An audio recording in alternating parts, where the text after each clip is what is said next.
ये रिंग भी यूनिफॉर्म होगा और कुछ भी नहीं बोला ना तो सब चीज यूनिफॉर्म ही होगा मेरा।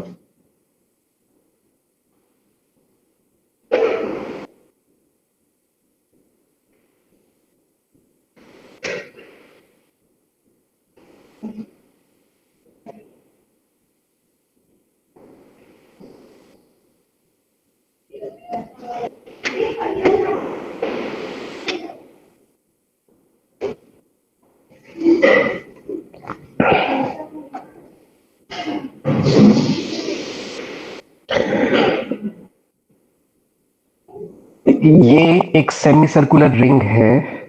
इसका यहाँ पे मास रिंग को विजुलाइज करना पड़ेगा। रिंग रिंग समझ में आता है और वो भी सेमी सर्कुलर रिंग है, आधा रिंग है।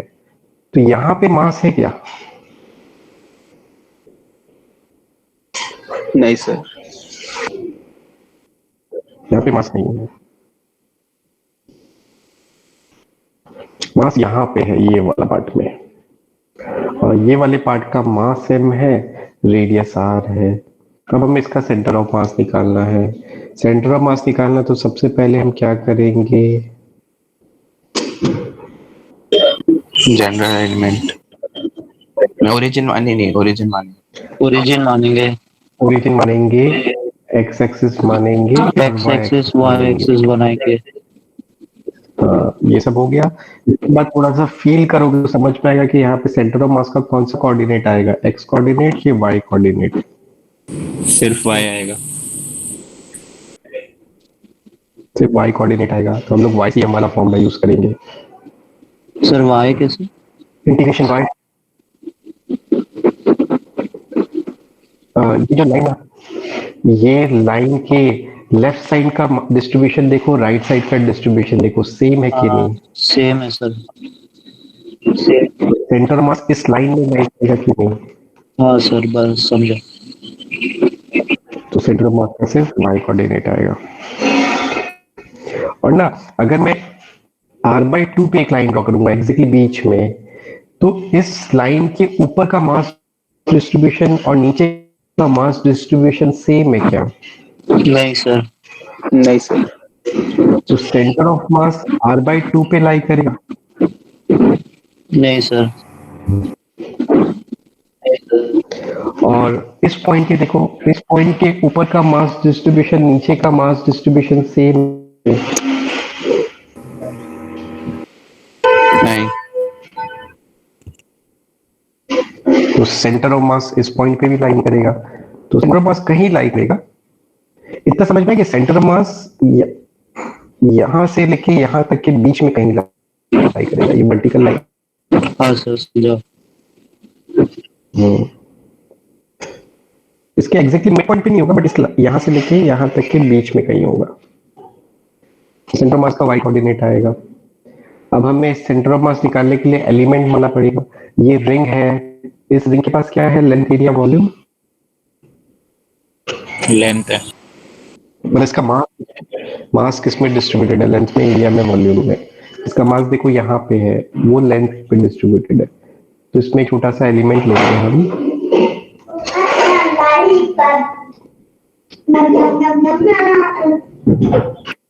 ये हमारा छोटा सा एलिमेंट है। रिंग में हमेशा एलिमेंट ऐसा लेते हैं। उसका ये एंगल को हम लोग थीटा एज्यूम, अब जनरल एलिमेंट लिया मैंने, ये एंगल भी जनरल होगा जिसको थीटा एज्यूम कर लेते हैं। ये बहुत छोटा सा एलिमेंट है तो ये एंगल भी बहुत छोटा होगा। ये एंगल थीटा है तो ये एंगल कितना हो जाएगा? D theta. इसका लेंथ है आर। फिर सर्कल में एक फॉर्मूला होता है ना, length of arc is equal to R into theta. तो ये आर्क का लेंथ कितना आ जाएगा? R D theta.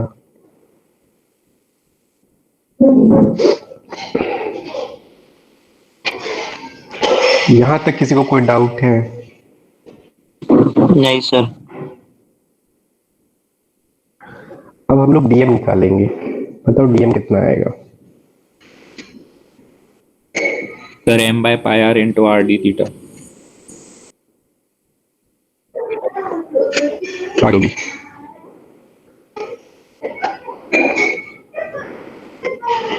हाँ होगा। यहाँ पे हम लोग यहाँ पे मास लेंथ में डिस्ट्रीब्यूटेड है, तो हम टोटल मास लिखेंगे जो इस रिंग का है, अपॉन टोटल आर आएगा।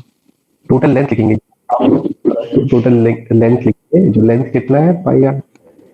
पाया। ये जो एम बाई एल किया इस, ये क्या आ गया, एक यूनिट लेंथ का मास। यूनिट लेंथ का मास। अब यूनिट लेंथ का मास आ गया तो आर डी थीटा लेंथ का मास कितना होगा, इंटू आर डी थीटा कर देंगे, और कैंसिल हो जाएगा, ये डीएम आ जाएगा। अब वाई सी एम वाला फॉर्मूले में ये वाई क्या लेते हैं हम, वाई होता क्या समझ के, कोऑर्डिनेट। किसका कोऑर्डिनेट, वाई का कोऑर्डिनेट। एलिमेंट का, डीएम मास का। डीएम मास का कोऑर्डिनेट है, वो भी वाई कोऑर्डिनेट। तो ये डीएम मास है जो एलिमेंट है, इसका वाई कोऑर्डिनेट कौन है, 1 है कि 2 है कि 3 है, 2 है। 2 है सर। उसका वाई कोऑर्डिनेट लेना है, तो वो ये वाला लेंथ है, और ये इस ट्राइंगल से आएगा आर साइन थीटा, तो इस एलिमेंट का वाई कोऑर्डिनेट आ गया आर साइन थीटा। बस इसको यहाँ पे सब्स्टिट्यूट कर देंगे,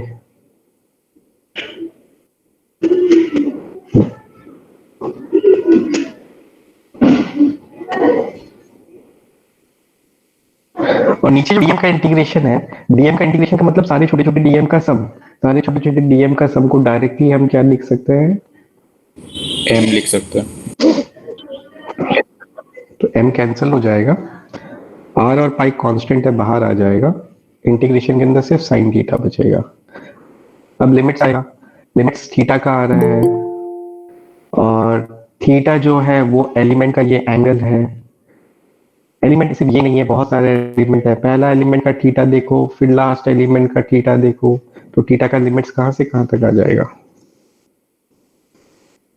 0 से पाई।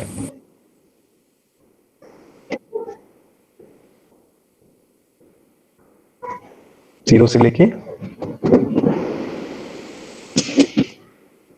पाई। इसको इंटीग्रेट कर लेना, वाई सी एम आ जाएगा 2r बाई पाई। तो ये सेमी सर्कुलर रिंग का सेंटर मास यहाँ होता है। सर लिमिट्स वापस बताइए ना। लिमिट्स थीटा देखो, लिमिट्स देखने के लिए डी ऑफ क्या टर्म है, थीटा, तो लिमिट्स थीटा का आएगा, फिगर में देखेंगे थीटा क्या है, थीटा एलिमेंट का ये एंगल है, एलिमेंट ये सिर्फ नहीं है, एलिमेंट तो बहुत सारे हैं।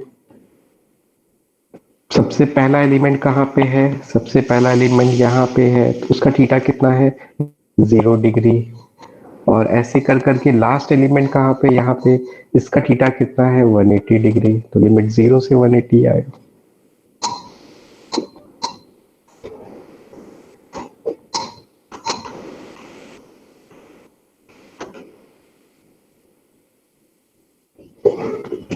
और किसी को कोई भी डाउट है पूछ लो। सर अगर क्वेश्चन में दिया हो मास ऑफ पूरा रिंग का m हो, तो उससे भी कोई फर्क नहीं पड़ेगा ना, क्योंकि सेमी सर्कुलर का डीएम भी m/2 हो जाएगा, और जब हम उसका एलिमेंट लिखेंगे लैम्डा, तो वो भी m/2 के टर्म्स में आएगा, तो वो तो कट ही हो जाएगा। मतलब सीधा दिख रहा है ना, यहाँ पे m का टर्म आ रहा है क्या, नहीं सर, तो उससे फर्क नहीं पड़ेगा ना, वही पूछ रहा था। हाँ सर, ठीक है।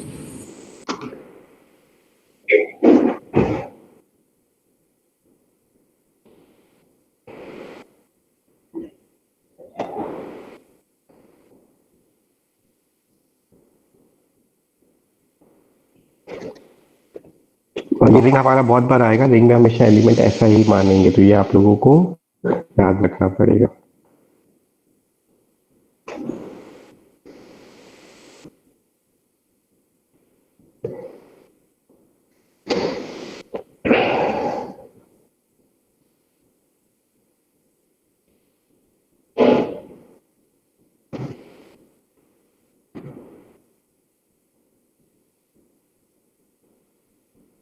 सेमी सर्कुलर रिंग का जो सेंटर ऑफ मास है वो यहाँ पे होता है,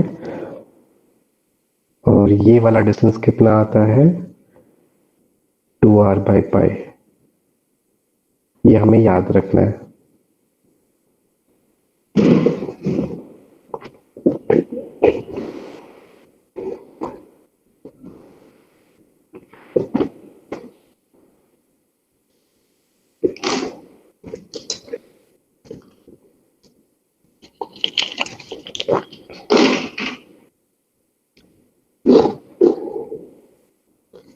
ये कॉपी हो गया? हाँ सर। हाँ सर।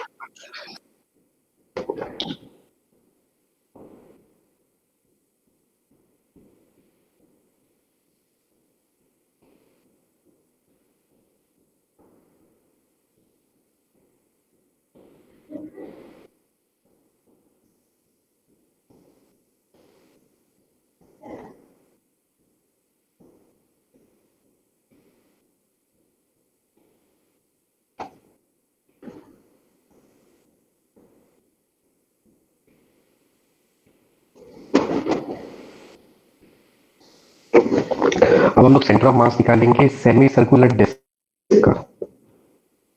ये सेमी सर्कुलर डिस्क है। इसमें मास किस में डिस्ट्रीब्यूटेड है? लेंथ में, एरिया में, वॉल्यूम में? एरिया। यहाँ पे ये डिस्क है ना, तो यहाँ पे सब जगह मास है, तो एरिया में डिस्ट्रीब्यूटेड है। डिस्क में हमेशा एलिमेंट कैसा लेंगे? डिस्क में एलिमेंट हम लोग रिंग लेंगे। तो ये हमारा एक जनरल एलिमेंट है, रिंग। इस रिंग का देखो ऐसे अलग अलग रिंग ड्रॉ करेंगे, सबको ऐड कर देंगे, तो ये सारे रिंग को ऐड करने से क्या बन रहा है?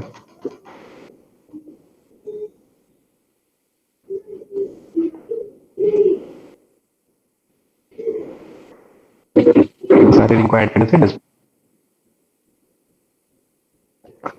अब ये रिंग डायमेंशन क्या लेंगे? रिंग का रेडियस आर लेंगे और ये रिंग का थिकनेस डी आर लेंगे। फिर से origin x axis y axis मान लेंगे, तो फिर से सेंटर ऑफ मास का कौन सा कोऑर्डिनेट आएगा?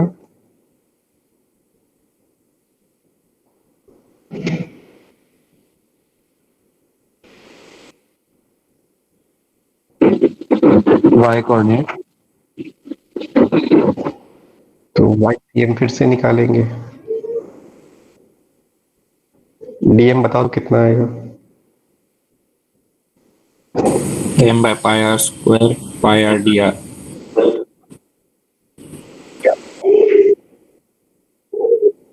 ऐसे गलत बताया तुमने।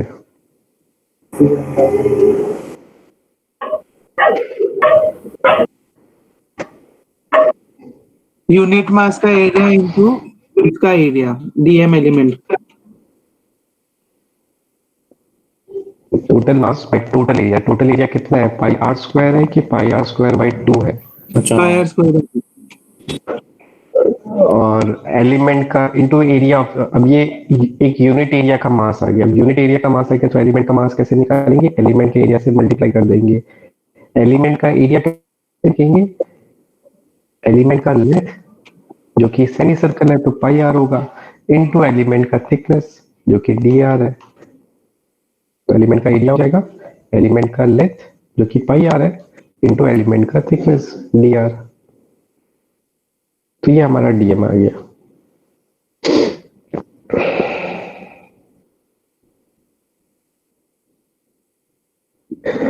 एलिमेंट का एरिया लिखना मैंने सिखाया था ना, उसमें एलिमेंट का लेंथ ले रहे हैं। ये एलिमेंट आधा सर्कल है, पूरा सर्कल का लेंथ 2 पाई आर होता है, तो आधे सर्कल का लेंथ पाई आर होगा।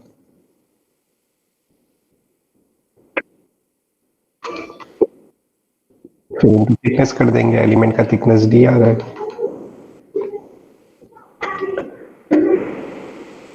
फिर से बताओ वाई का मतलब क्या था?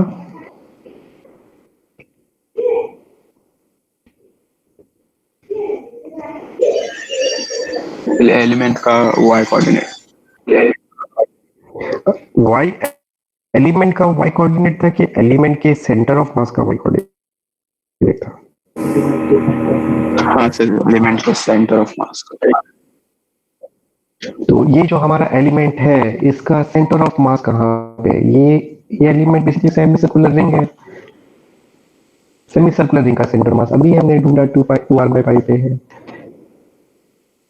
तो इस एलिमेंट का सेंटर मास कहाँ पे? यहाँ पे है। उसका ये वाई कोऑर्डिनेट कितना आएगा? 2 आर बाई पाई। तो वाई जो है वो एलिमेंट के सेंटर ऑफ मास का वाई कोऑर्डिनेट है। इस एलिमेंट का सेंटर ऑफ मास यहाँ पे होगा तो उसका वाई कोऑर्डिनेट आएगा 2 आर बाई पाई। दोनों को डाल देंगे, फिर तो मैथ्स है वो तुम लोग कर लेना।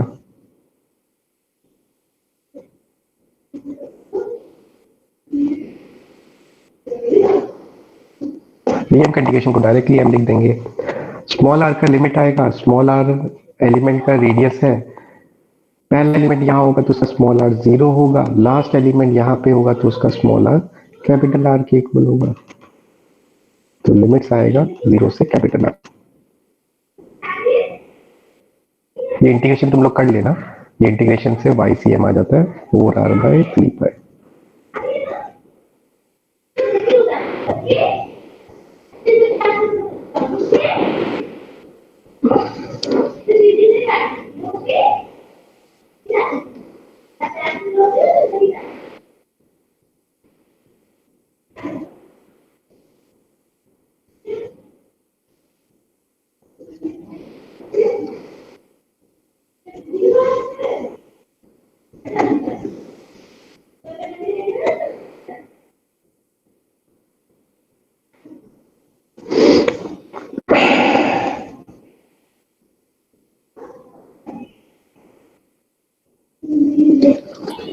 सर तो यूनिट मास 2m/πr² कैसे आएगा, वो वाला पार्ट बताना। इस डिस्क का मास m है और इस डिस्क, ये आधा डिस्क है, पूरा सर्कल का एरिया πr² होता है, तो ये आधा सर्कल है तो इसका एरिया πr²/2 होगा। तो हाँ मास सर। Per unit area.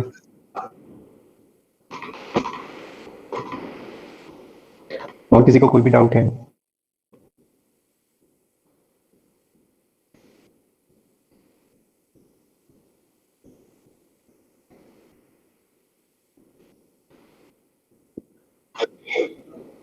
कल तुम लोगों का टेस्ट हो गया?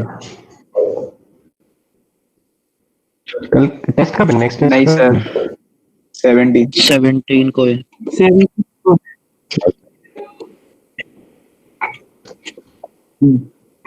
ये कॉपी हो गया? हाँ हाँ सर। सर कॉपी हो।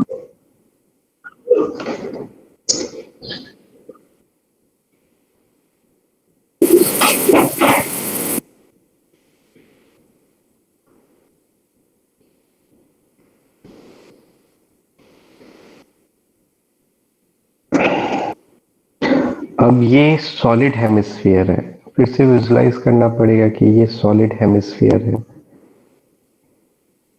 सॉलिड हेमिस्फीयर नहीं है, सॉरी, हॉलो हेमिस्फीयर है।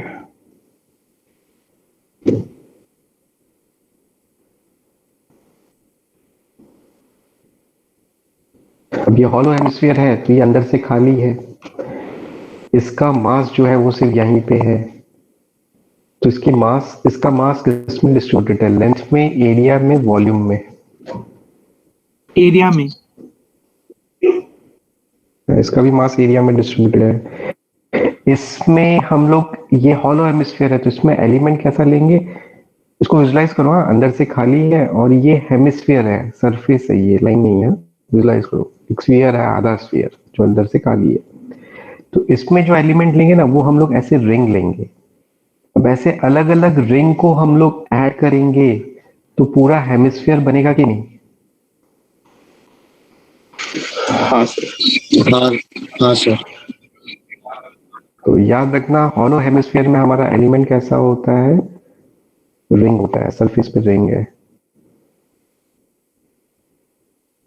ठीक। अब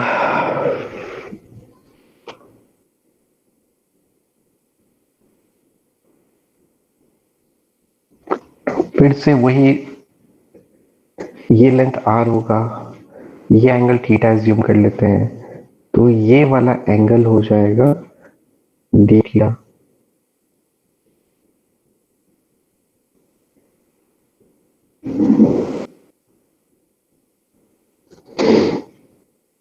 अब फिर से सेंटर ऑफ मास का यहाँ पे कौन सा कोऑर्डिनेट आ रहा है? ये सब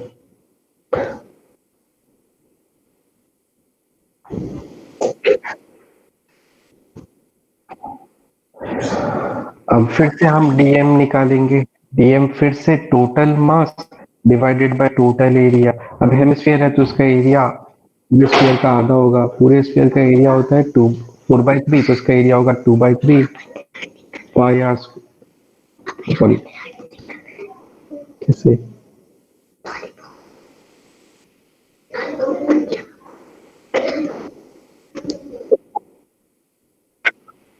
सॉरी सॉरी 2πr² होगा। तो ये तो पर यूनिट एरिया, एक यूनिट एरिया का मास आ गया। अब यूनिट एरिया का मास आ गया तो एलिमेंट का मास कैसे निकालेंगे? एलिमेंट के एरिया से मल्टीप्लाई कर देंगे। एलिमेंट का एरिया कैसे लिखेंगे? एलिमेंट का लेंथ इंटू उसका थिकनेस।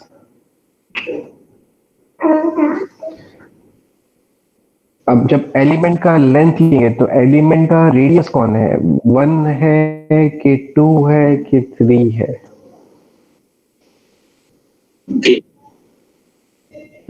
दिख रहा है सामने? ये एलिमेंट रिंग है, इसका रेडियस ये है। मतलब ये अगर मैं यहाँ से परपेंडिकुलर ड्रॉप कर दूंगा तो ये वाला लेंथ है, और ये वाला लेंथ आ जाएगा r cos थीटा ट्राइंगल से। तो एलिमेंट का रेडियस है 2r cos थीटा। तो एलिमेंट का लेंथ कितना हो जाएगा? वो रिंग है, रिंग का लेंथ होता है 2πr। r मतलब उसका रेडियस जो कि है r cos थीटा।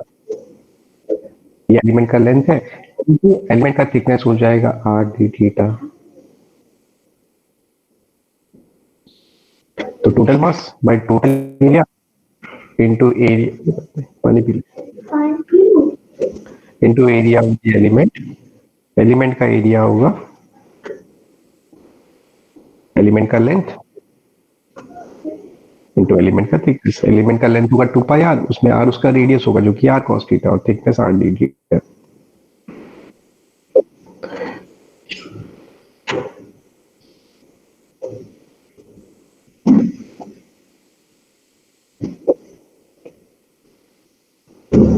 किसी को डाउट है? सर वो यूनिट मास का बताना। क्या?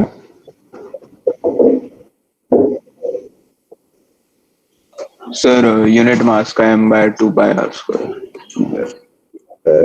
एक पूरा स्फीयर का एरिया होता है 4πr², तो आधे स्फीयर का एरिया हो जाएगा 2πr²।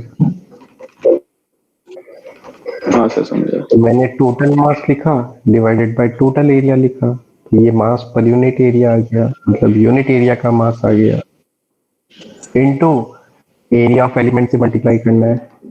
एरिया ऑफ एलिमेंट कितना लेंगे? लेंथ ऑफ एलिमेंट जो कि 2πr है, उसमें r इसका रेडियस है जो कि r cos थीटा है, इनटू इसका थिकनेस जो कि r d थीटा है। सर सीएम का वाई कोऑर्डिनेट इसीलिए लिया ना हमने क्योंकि मतलब वाई एक्सिस के अलोंग मास डिस्ट्रीब्यूटेड है ना। हाँ मतलब क्या बोल रहे हो, मुझे नहीं समझ में आया। वाई सीएम क्यों लिया हम लोग ने? YCM इसलिए लिया, सिंपल चीज है, ये हॉल हेमिस्फीयर है, इसका सेंटर ऑफ मास थोड़ा सा फील करोगे तो यहाँ पे है क्या? 1 पे है कि 2 पे है कि 3 पे है? 2 की तरफ होगा। अब 2 पे तो उसका कौन सा कोऑर्डिनेट आ रहा है उसके पास? x कोऑर्डिनेट कि y कोऑर्डिनेट? Y coordinate. इसलिए YCM लिया।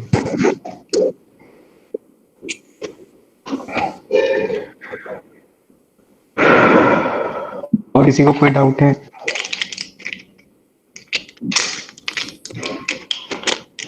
नहीं सर समझा। अब यहाँ पे फिर से y क्या लेंगे? एलिमेंट के सेंटर ऑफ मास का y कोऑर्डिनेट। तो इस एलिमेंट का सेंटर ऑफ मास का y कोऑर्डिनेट कितना है?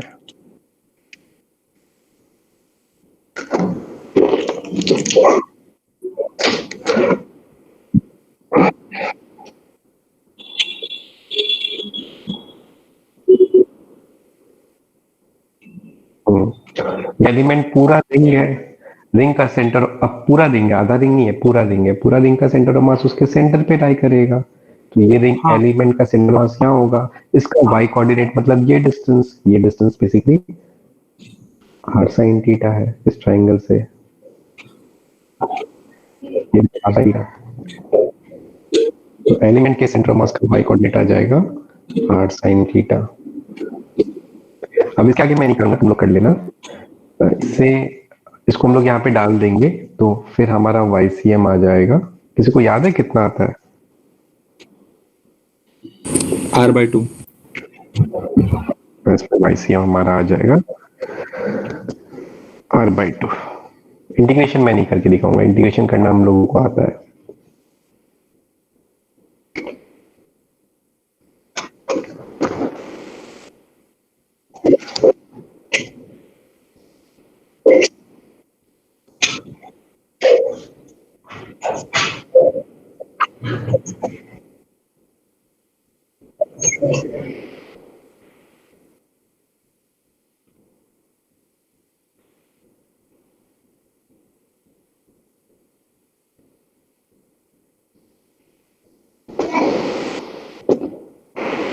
किसी को कोई भी डाउट है पूछ लो।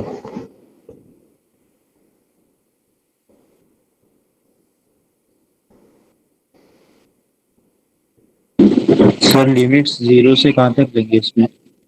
नहीं, जब हम इंटीग्रेशन करेंगे तो डी थीटा का टर्म आएगा। लिमिट्स मैंने सिखाया था ना, समझ के करो। जब हम इंटीग्रेशन करेंगे तो डी थीटा का टर्म आएगा। डी थीटा का टर्म आना मतलब लिमिट थीटा का आएगा। थीटा क्या है? एलिमेंट का ये एंगल। एलिमेंट बहुत सारे हैं, ऐसे बहुत सारे एलिमेंट हैं। तो सबसे पहला एलिमेंट यहाँ पे है, इस एलिमेंट का थीटा कितना है?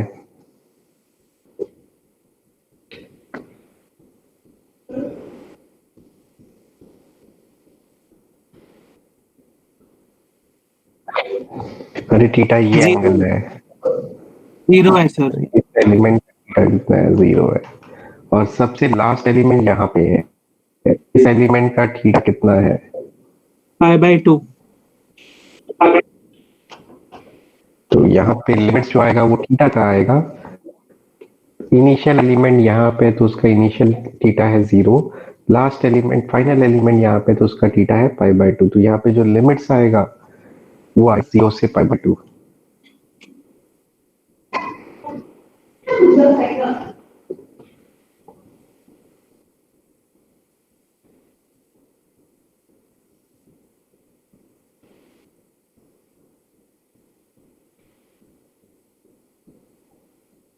और किसी को कोई डाउट है?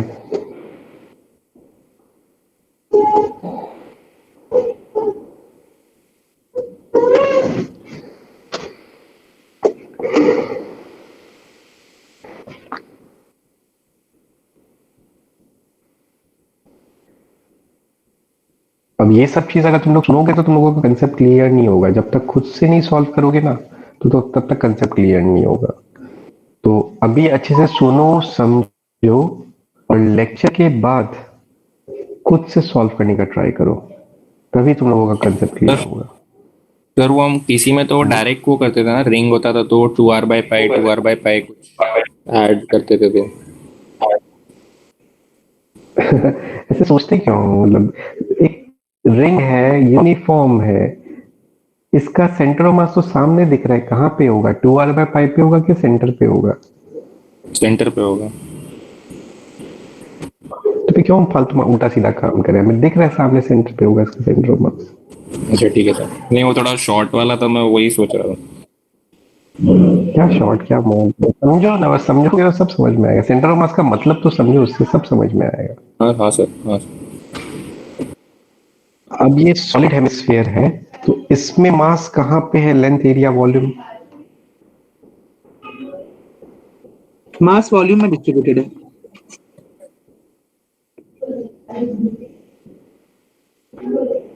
अब इसमें ना हम लोग जो एलिमेंट लेंगे वो डिस्क लेंगे, वो भी ऐसा। ये डिस्क है, विजुलाइज करो, मतलब इसको 3D में विजुलाइज करो। ये सॉलिड हेमिस्फीयर है, यहाँ से और यहाँ से काट दिया, ये जो पार्ट बनेगा ना ये डिस्क बनेगा। अब ऐसे अलग अलग डिस्क को ऐड करेंगे तो पूरा सॉलिड हेमिस्फीयर बन जाएगा कि नहीं? हाँ सर। तो हमारा ये एलिमेंट, ये डिस्क होगा। डिस्क का ये डिस्टेंस को y लेंगे और डिस्क का थिकनेस को dy। डिस्क का जो थिकनेस है वो हमारा dy होगा।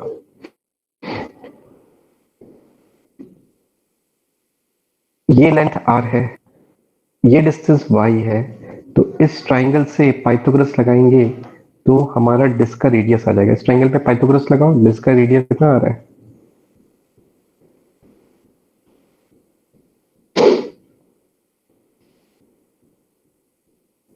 Are square minus y square root. तो इस डिस्क का रेडियस आ जाएगा R square minus y square. अब फिर से कौन सा फॉर्मूला यूज करेंगे? Y C M.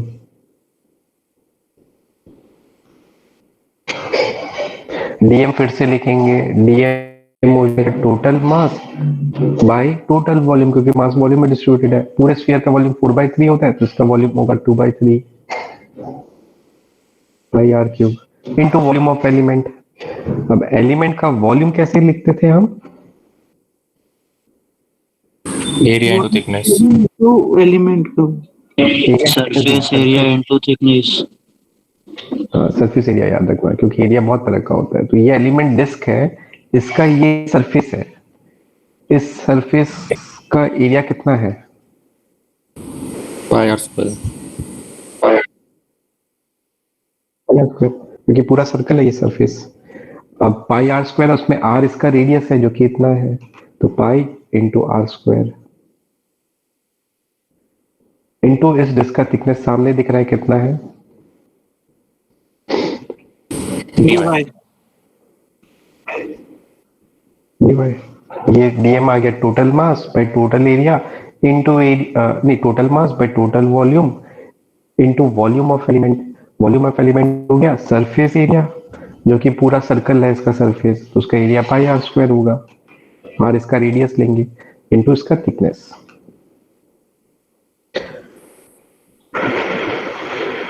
फिर y क्या होता है? एलिमेंट के सेंटर ऑफ मास का y कोऑर्डिनेट। तो एलिमेंट का सेंटर ऑफ मास का y कोऑर्डिनेट कितना है? R sine theta. r sin theta theta तो है ही नहीं यहाँ पे, थीटा वाई वाई है, वो वाई है। थीटा के टर्म में y फिगर देखो, फिगर बता रहा है। ये एलिमेंट डिस्क है, इसका centre of mass exactly centre पे होगा, उसका y कोऑर्डिनेट कितना है? y है। y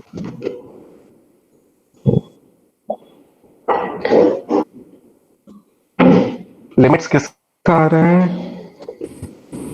वाई का y का लिमिट क्योंकि dy का टर्म है, dy का टर्म है तो y का लिमिट आएगा। और कहां से कहां तक आएगा? 0 से आर। 0 तक। पहला एलिमेंट यहाँ पे होगा, उसका y 0 है। लास्ट एलिमेंट यहाँ पे होगा, उसका y जो है वो r है। तो लिमिट्स आएगा 0 टू r। बाकी इंटीग्रेशन तुम लोग कर लेना। किसी को इसका आंसर याद है? इसका YCM कितना आता है? 3r/8। r/8 3r/8।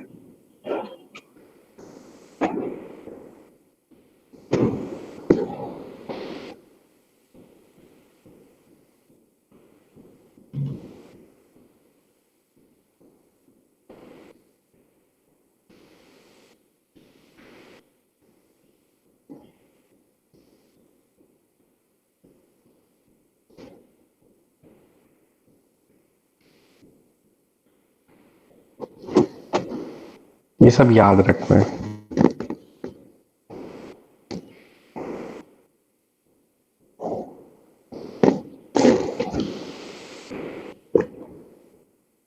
किसी को डाउट है? यही सर।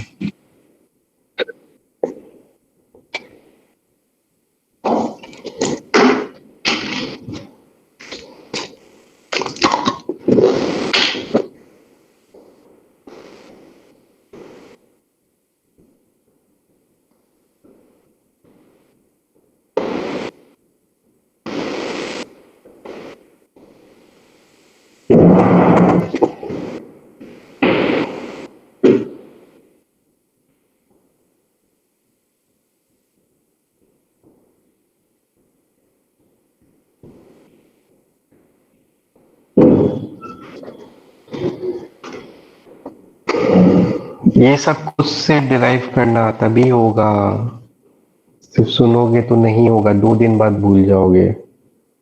खुद से डिराइव करना, हर चीज समझ समझ के तो होगा। ये एक सॉलिड कोन है। अब थोड़ा सा फील करोगे तो समझ में आएगा कि इसमें एलिमेंट कैसा होगा हमारा। रॉड होगा ना? सॉलिड कौन है? नहीं सिलेंडर जैसा होगा। डिस्क होगा। हाँ, डिस्क लेंगे एलिमेंट, क्योंकि ऐसे सारे छोटे छोटे डिस्क को ऐड कर देंगे तो पूरा सॉलिड कौन आ जाएगा। इस सॉलिड कोन का ये हाइट दिया हुआ है कैपिटल एच है, ये रेडियस दिया हुआ है कैपिटल आर है, ये एंगल दिया हुआ है थीटा है। तो डिस्क का ना हम लोग ये डिस्टेंस को y एज्यूम करेंगे और इसका थिकनेस को dy एज्यूम करेंगे, और डिस्क का रेडियस को r एज्यूम करेंगे। ठीक है, ये ट्राइंगल और ये ट्राइंगल कैसा है? सिमिलर। हाँ, ये दोनों ट्राइंगल सिमिलर है, तो इसके साइड्स के रेशियो को हम सेम कर देंगे, उससे हमारा आर आ जाएगा। ठीक है, बाकी हम लोग इसको ओरिजिन एज्यूम कर लेते हैं, इसको एक्सिस एज्यूम कर लेते हैं, इसको वाई एक्सिस एज्यूम कर लेते हैं, तो सेंटर ऑफ मास का वाई कोऑर्डिनेट आएगा। इसके आगे तुम लोग खुद से कट पाओगे? हाँ कर लेंगे। हाँ सर कर लेंगे। खुद से करना, हाँ, तो वो खुद से करना, ये आंसर आएगा 3h/8।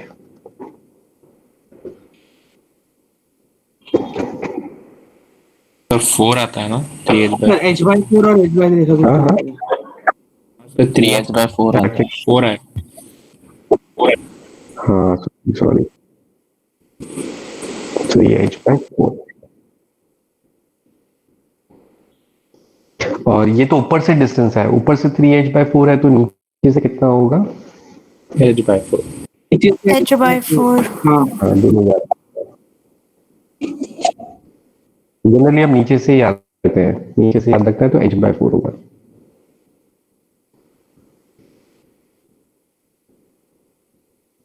इसका सेंटर ऑफ मास यहाँ होगा, ये वाला हाइट जो आएगा वो h/4 आएगा, अगर ये वाला हाइट h है तो।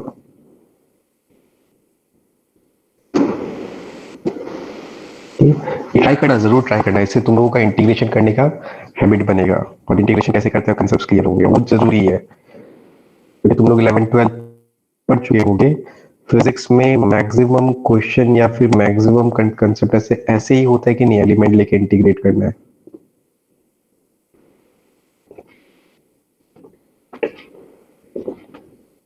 हाँ सर।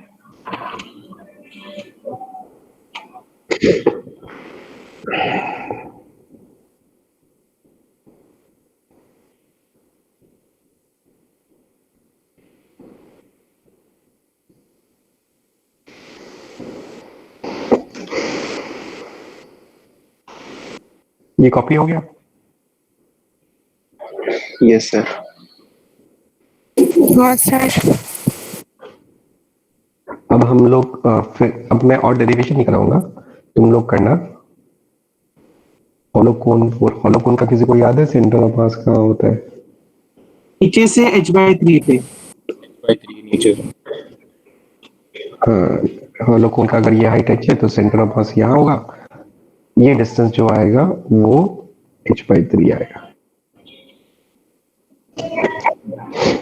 फिर मैं ये सब नहीं बताऊंगा, एक स्क्वायर का सेंटर ऑफ मास, एक रेक्टेंगल का सेंटर ऑफ मास कहाँ पे होगा?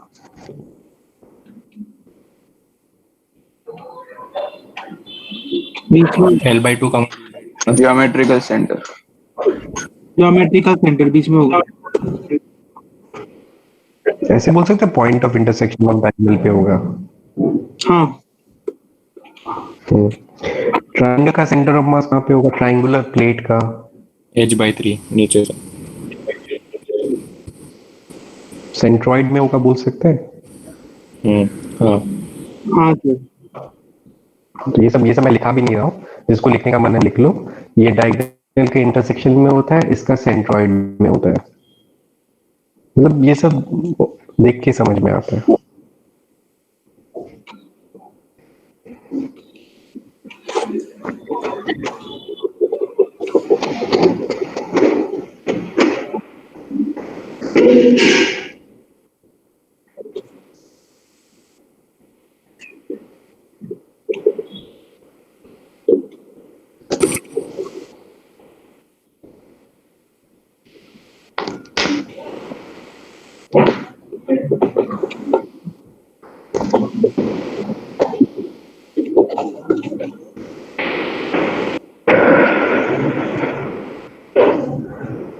नेक्स्ट है centre of mass of object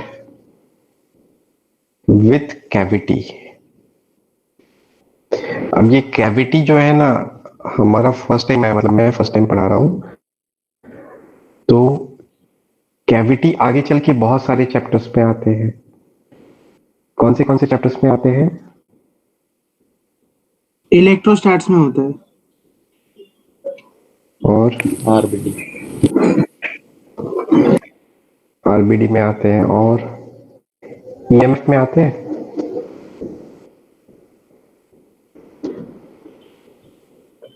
बहुत सारे चैप्टर में आते हैं। ईएमएफ में करंट में भी आता है ना कि एक सिलेंडर है, उसके अंदर कैविटी है, करंट फ्लो हो रहा है, मैग्नेटिक फील्ड निकालना है। बहुत सारे चैप्टर्स में आते हाँ, हैं। तो सारे कैविटी का ना एक ही कॉमन मेथड है सॉल्व करने का। ठीक है, मैं वो मेथड बता रहा हूँ, बहुत अच्छे से समझना। वैसे कई लोगों को पता होगा, बट फिर भी मैं बता रहा हूँ, अच्छे से समझना। ये डिस्क है,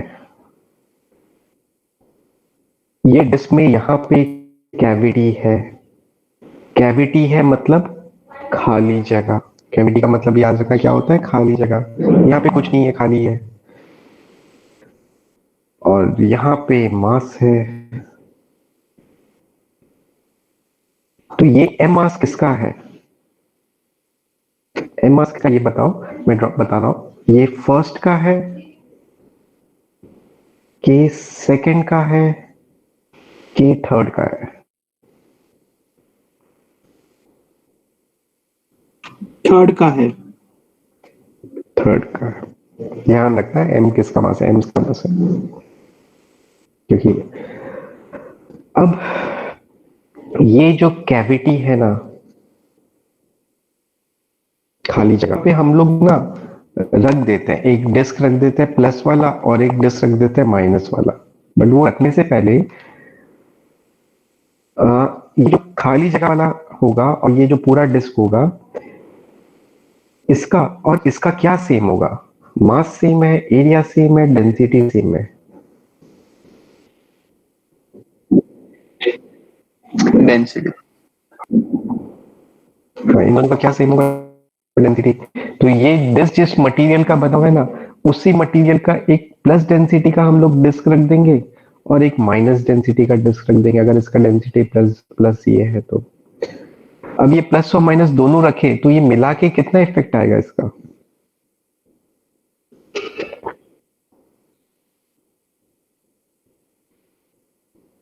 हमने प्लस डेंसिटी भी रख दिया, माइनस डेंसिटी भी रख दिया, तो मिला के नेट इफेक्ट कितना आएगा?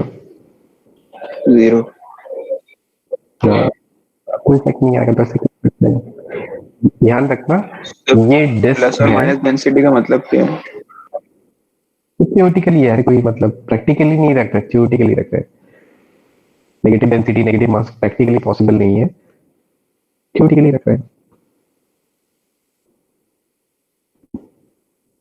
ये डिस्क है, इसमें ये खाली जगह है, कैविटी है। ये डिस्क में मास एरिया में डिस्ट्रीब्यूटेड है, तो इसके पास डेंसिटी एरिया वाला होगा सिग्मा। ये जो खाली जगह है, यहाँ पे हम लोग दो डिस्क रख देंगे, एक प्लस डेंसिटी का और एक माइनस डेंसिटी का। माइनस डेंसिटी का प्रैक्टिकली कोई पॉसिबल नहीं है, बट थ्योरेटिकली तो हो सकता है, तो हमने थ्योरेटिकली ऐसे दो डिस्क रख दिया। अब ऐसे रखने की वजह से हमारा क्या हो गया? ऐसे रखने की वजह से ये हो गया कि ये जो प्लस डेंसिटी का डिस्क है और ये जो प्लस डेंसिटी का डिस्क है, ये मिलके एक पूरा डिस्क बना रहा है, जिसमें कोई खाली जगह है क्या? नहीं सर। नहीं, उसमें खाली जगह नहीं है। पूरा डिस्क बन जाएगा जिसका डेंसिटी प्लस प्लस सिग्मा होगा और कोई खाली जगह नहीं है। और एक ये माइनस डेंसिटी का अलग से डिस्क बचेगा।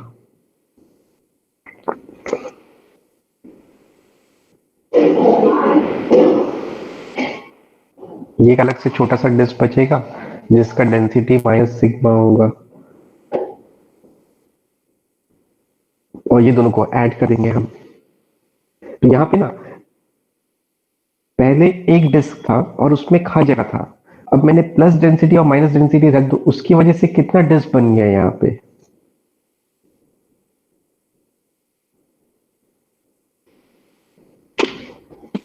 दो बन पूरा गए। डिस्क ही बस बचा है।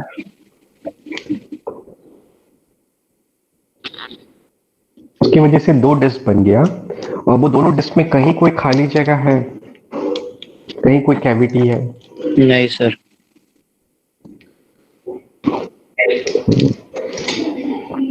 और ये वाला फिगर इस दोनों के इक्विवेलेंट है कि नहीं? नहीं है। हाँ सर। इक्विवेलेंट है ना? नहीं है ना इक्विवेलेंट? यही तो बेसिकली अल्टीमेटली जाके ये बना है। इसको यहाँ अंदर रखेंगे, बट बेसिकली यही बना है।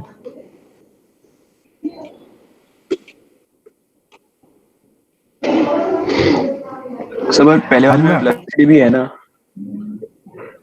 क्या बोल रहे हो? ये जो आपने पहले वाला फिगर बनाया, प्लस और माइनस डेंसिटी दोनों है ना छोटे वाले में? हाँ, तो यहाँ पे भी तो है। यहाँ पे ये जो है ये प्लस डेंसिटी का है, और ये माइनस डेंसिटी का भी यहाँ पे है, दोनों ही तो है यहाँ पे भी। हाँ सर, समझा।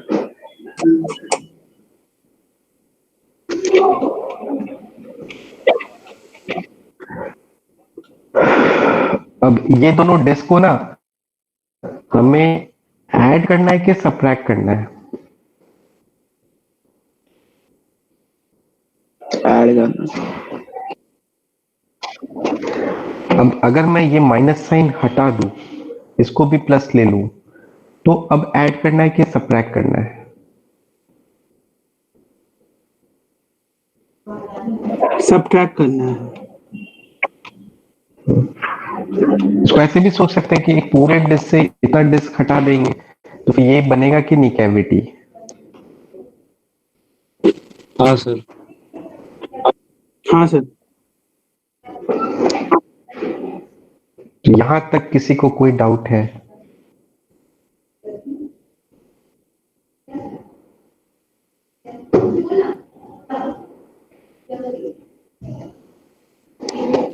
नहीं सर।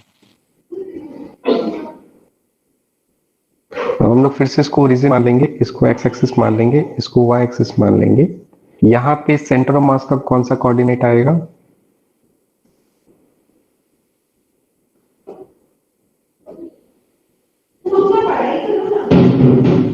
दोनों का सेंटर ऑफ मास दोनों के सेंटर पे रहेगा ना? सेंटर ऑफ मास का कौन सा कोऑर्डिनेट आएगा? X Y.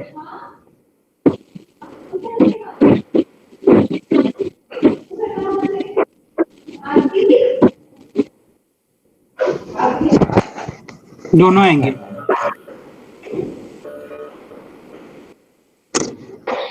X coordinate. इस डिस्क का सेंटर ऑफ मास यहाँ लाई करेगा, इस डिस्क का सेंटर ऑफ मास यहाँ लाई करेगा, तो सेंटर ऑफ मास यहाँ कहीं लाई करेगा, तो सेंटर ऑफ मास का एक्स कोऑर्डिनेट आएगा। हाँ एक्स कोऑर्डिनेट होगा। हाँ, एक कोऑर्डिनेट होगा। और ये दोनों अलग अलग डिस्क है, दोनों का सेंटर ऑफ मास हमें पता है, तो हम डिस्क्रीट वाला फॉर्मूला यूज करेंगे। X CM is equal to m1x1 plus m2x2 by m1 plus m2। और प्लस यहाँ पे माइनस होगा तो माइनस साइन यूज कर लेंगे हम।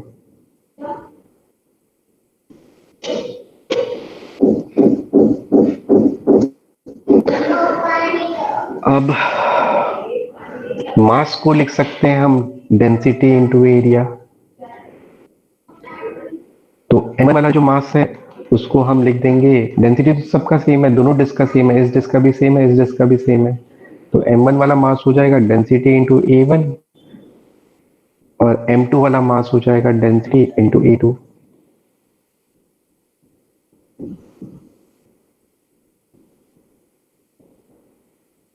डेंसिटी वाला टर्म कैंसिल हो जाएगा, तो यहां से हमारा XCM आ जाएगा A1 x1 minus A2 x2 upon A1 minus A2।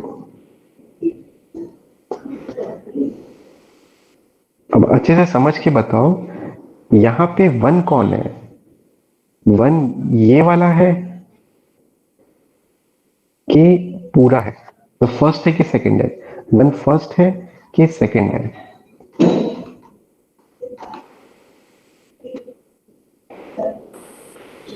First है। सेकंड है ना सर? ये है ना, ये हमारा वन है, ये हमारा वन है, और पूरा वाला है वो ये है हमारा वन। और ये टू है। तो A1 किसका एरिया लेना है? ये फर्स्ट वाला एरिया लेना है कि सेकंड वाला एरिया लेना है? सेकंड वाला। सेकेंड वाला। हाँ, तो वन क्या है? कंप्लीट ऑब्जेक्ट जिसमें खाली जगह है क्या? नहीं, उसमें खाली जगह नहीं है। तो विदाउट कैविटी लिखा है। विदाउट कैविटी मतलब एक पूरा ऑब्जेक्ट जिसमें कोई खाली जगह नहीं है। कैविटी मतलब खाली जगह, कैविटी खाली जगह, विदाउट कैविटी मतलब कोई खाली जगह नहीं है। और टू कौन है?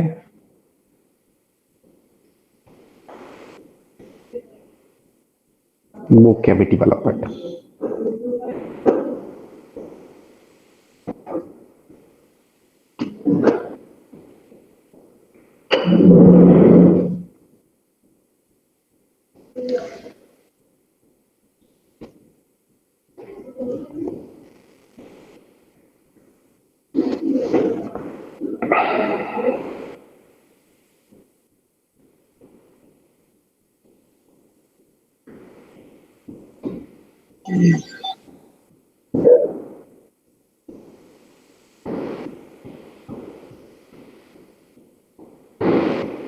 किसी को कोई डाउट है?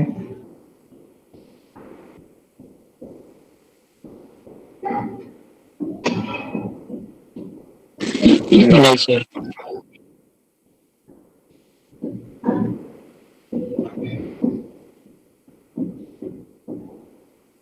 अब ये डिस्क है, इसमें मास किस में डिस्ट्रीब्यूटेड है? एरिया में। अब अगर ये सॉलिड स्फीयर होता, तो इस सॉलिड स्फीयर होता, उसके अंदर कैविटी होता, तो मास किस में डिस्ट्रीब्यूटेड होता? वॉल्यूम में। अब मास वॉल्यूम में डिस्ट्रीब्यूटेड है तो सेम फॉर्मूला आएगा, बस एक ही जगह क्या आ जाएगा? अब भी आ जाएगा। तो सेंटर ऑफ मास का फॉर्मूले में एक ही जगह बी आ जाएगा।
कॉपी हो गया?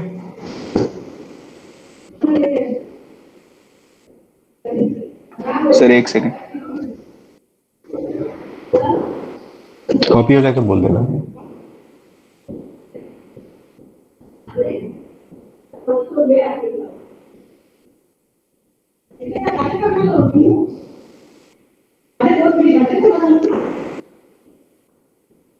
हाँ सर हो गया।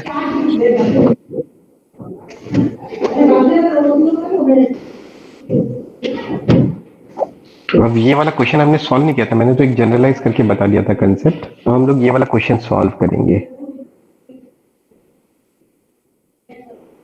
हम लोग जब ये वाला क्वेश्चन सॉल्व करेंगे तो ऑब्वियसली सेंटर ऑफ मास का एक्स कोऑर्डिनेट आएगा, तो हम लोग एक्सएम वाला फॉर्मूला यूज करेंगे, जो कि अभी हमने डिराइव किया, a1 x1 minus a2 x2 upon a1 minus a2 होगा। अब ए मतलब कितना एरिया होगा, A1 कितना एरिया लेंगे? रेडियस आर है ना तो बड़े वाले का।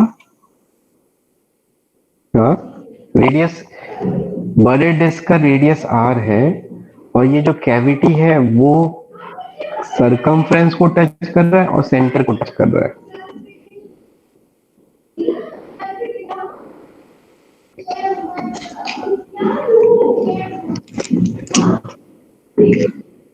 हाँ इवन मतलब 1 का एरिया, 1 ये पूरा है, इस पूरे का एरिया कितना होगा? पाई आर स्क्वायर। x1 मतलब 1 का सेंटर ऑफ मास का x कोऑर्डिनेट, तो 1 मतलब ये पूरा, इस पूरे का सेंटर ऑफ मास यहाँ होगा, उसका x कोऑर्डिनेट कितना आएगा? r/2। आर है वो। r कहाँ से आएगा? ये पूरे का सेंटर ऑफ मास यहाँ पे है, उसका x कोऑर्डिनेट कितना है?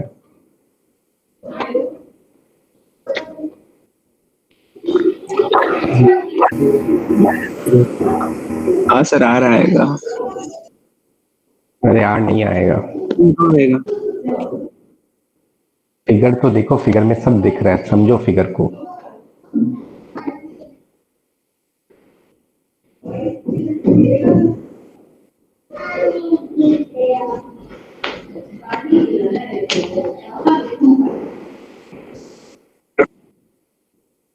हाँ, x1 मतलब पूरे डिस्क का सेंटर ऑफ मास का x कोऑर्डिनेट, पूरे डिस्क का सेंटर ऑफ मास यहाँ पे, ओरिजिन ये है, x एक्सिस ये है, y एक्सिस ये है, तो इस पॉइंट का x कोऑर्डिनेट कितना है?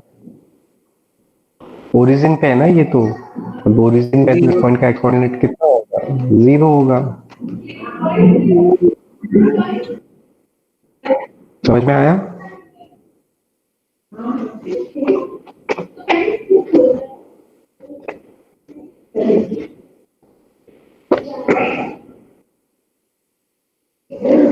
माइनस A2 मतलब,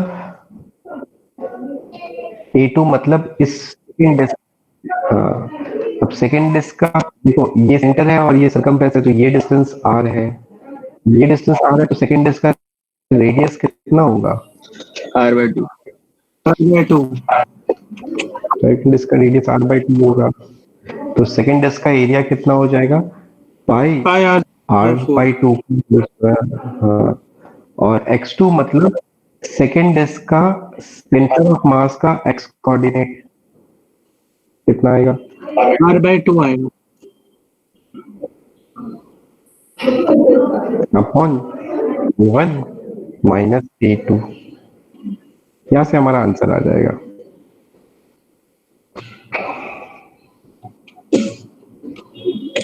सर x1 0 कैसे है वो बताइए ना वापस।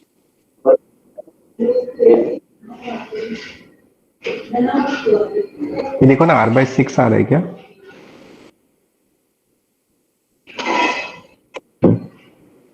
मैं क्या बोल रहे हो, x 0 कैसे आया?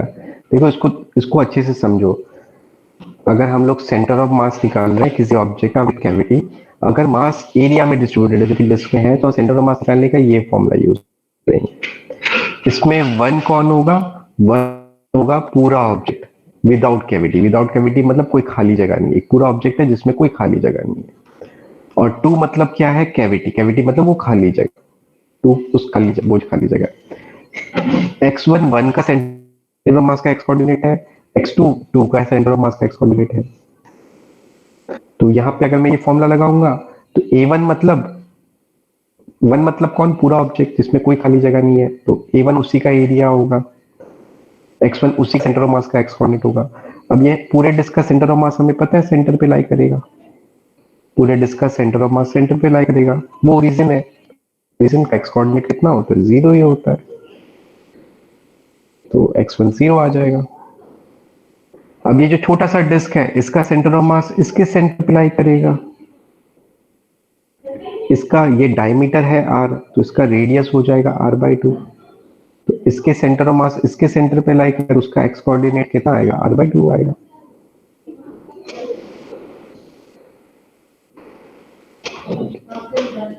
हाँ सर समझा। इसको डाउट था, तुम समझ आ गया?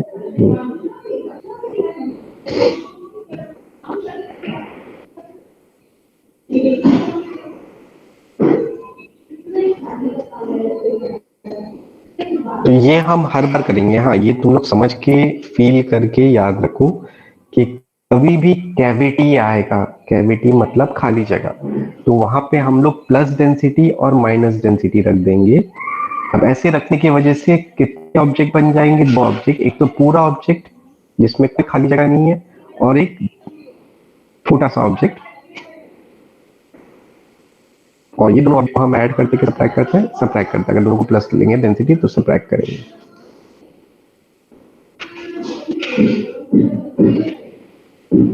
किसी को कोई भी डाउट है?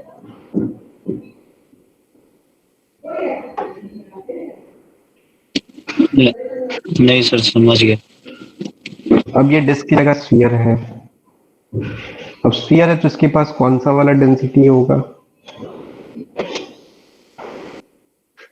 वॉल्यूम। मतलब होगा कि रो होगा? सर हॉलोस्फीयर है क्या?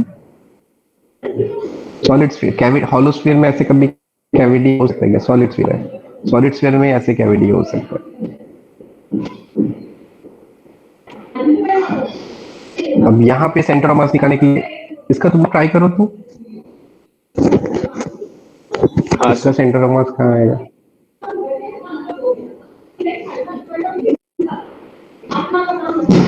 तो क्या है, किसका निकालना है? क्या बोल रहे हो? वापस बोलो। किसका निकालना है? अभी क्या बोल? नहीं सुनाई दिया। सॉलिड स्फीयर है ना सर, सॉलिड स्फीयर का निकालना है, ऐसा बोला। अरे भाई, अंदर खाली जगह है। हॉलो स्फीयर में ऐसा खाली जगह कभी हो सकता है क्या? अच्छा हाँ, सॉरी सॉरी, नहीं मतलब डिस्क वगैरह पूछा था। स्फीयर बोला ना मैंने हाँ तो। Sorry sir. खाली जगह तो सॉलिड स्फीयर में ऐसा हो सकता है, हॉलो स्फीयर में तो पूरा ही खाली होता है। तुम लोग फील नहीं करते चीजों को।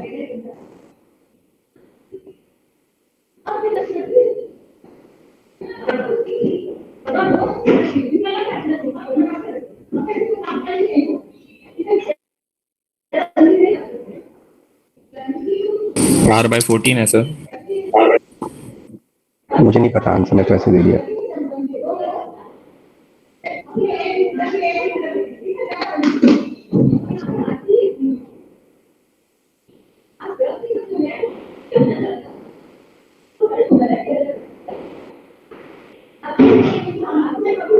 मतलब माइनस, ठीक है। हाँ, माइनस में आएगा, लेकिन मुझे आंसर नहीं पता। बाकी लोग कोई सॉल्व कर लो, उसमें आंसर मैच हो रहा है तो देख लो।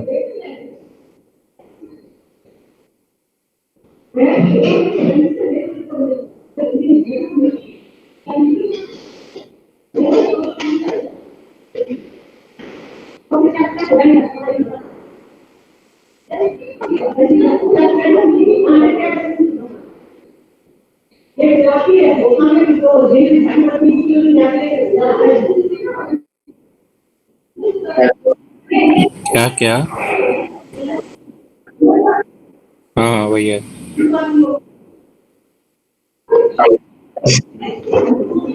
वेरी गुड, चलो।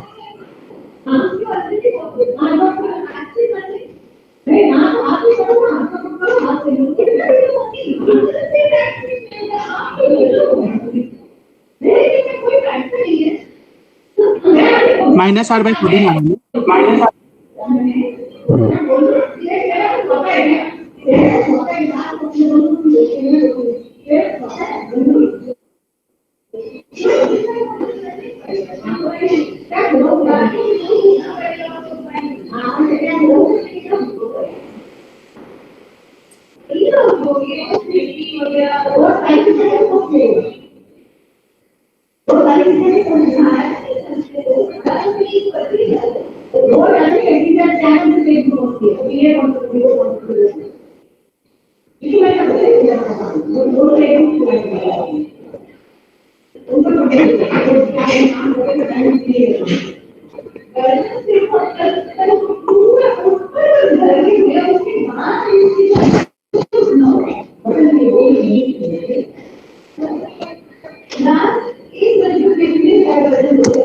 हाँ सर आया। आया? चलो, अभी मैं नया टॉपिक स्टार्ट नहीं करूंगा। तुम लोग एक काम करो ना, ये डिराइव करो ना सॉलिड कोन का, ये 3h/4 आता है कि नहीं।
हाँ सर आता है। अच्छा, इतना जल्दी आ गया तुम्हारा? वो आपने Very टाइम good. पे जो रखा था मैंने उसको ही कर लिया था वही टाइम पे। ठीक है, बाकी लोग भी करो।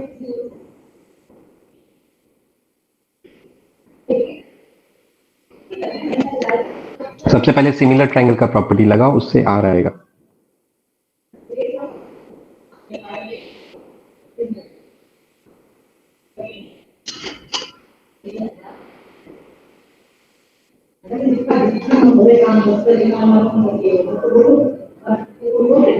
फिर डीएम निकालो, total mass by total volume. उनका वॉल्यूम का फॉर्मूला आना पड़ेगा, इनटू वॉल्यूम ऑफ एलिमेंट।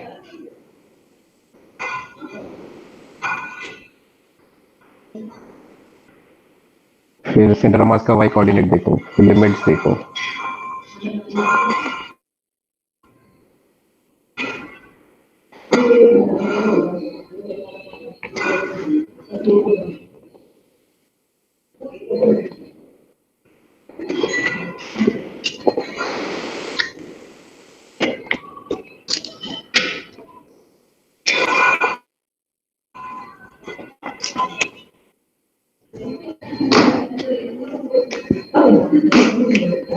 बाकी लोगों का हो जाए तो बोल देना।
हाँ सर हो गया। हाँ सर हो गया है। हाँ सर हो गया। Very good. ठीक है, बस आज इतना ही करेंगे। आज मैं नया टॉपिक स्टार्ट नहीं करूंगा, वो नेक्स्ट क्लास में स्टार्ट करेंगे। नेक्स्ट क्लास के लिए कुछ होमवर्क करोगे आप लोग?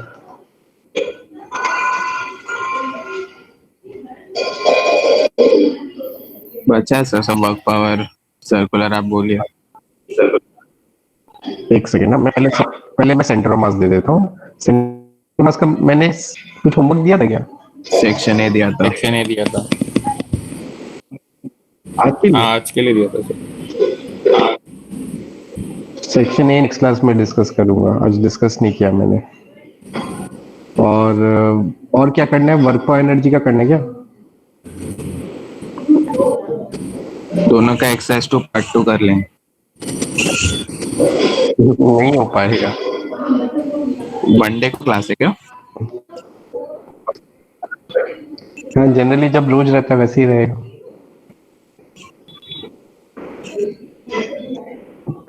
बाकी लोग बताओ हो जाएगा क्या? सर आप दे ट्राई कर सकते हैं करने का। Monday होगा तो नहीं डिस्कस करेंगे और क्या। हाँ सर। तो पाया तो वही नहीं। हाँ सर ट्राई करेंगे, अगर हो जाएगा तो ठीक है। देखो सुनो, मैं नेक्स्ट वीक वर्क पे एनर्जी का एक्सेस टू पार्ट 2 डिस्कस करूंगा और सर्कुलर मोशन का भी एक्सेस टू पार्ट 2 डिस्कस करूंगा। मंडे को ये नहीं करूंगा सर्कुलर मोशन, और ये नेक्स्ट वीक पक्का करूंगा, तो अभी से करने लग जाओ। समझ में आया? हाँ सर। क्योंकि तुम लोगों को जैसे मंडे को होता है, फिर फ्राइडे सैटरडे को लेक्चर होता है, तो मंडे को तो डिस्कस नहीं किया,